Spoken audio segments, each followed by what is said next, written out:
পুজোর কাজকর্ম নিয়ে প্রচণ্ড রকম ব্যস্ত। তার মধ্যে আমার যে সিমটা সবচেয়ে পুরনো এবং আমার কাজ করার জন্য সবসময় যেটা বেশি প্রয়োজনীয়, সেই সিমটা কোনো প্রবলেম হয়েছে। এই জাস্ট ফিরলাম, সিমটা আবার চেঞ্জ করিয়ে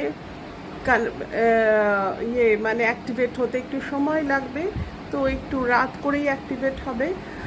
আর এই ঝামেলার মধ্যে আর কি ভিডিও বানাবো বুঝতেই পারছো। এত আপসেট হয়েছিলাম, মানে এই প্রবলেমটা পরশু দিন থেকে আমাকে পাগল করে দিয়েছে।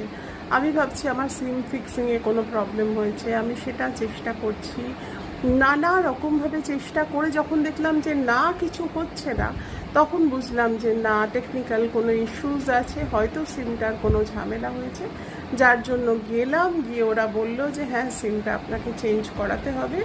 নিয়ে সিম চেঞ্জ করিয়ে এলাম। এই হচ্ছে ব্যাপার।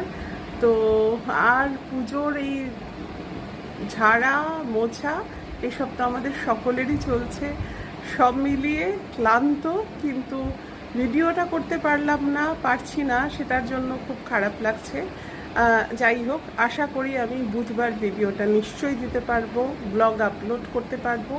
আজকে এই শর্ট ভিডিওটাই দিলাম, মিনি ব্লগটা দিলাম। এটাকে ব্লগ বলা যায় না, শর্টসই একটা বলা যায়। ঠিক আছে, সকলে ভালো থেকো, সুস্থ থেকো, নিজেদের খেয়াল রেখো, পুজোর মার্কেটিং করো চুটিয়ে।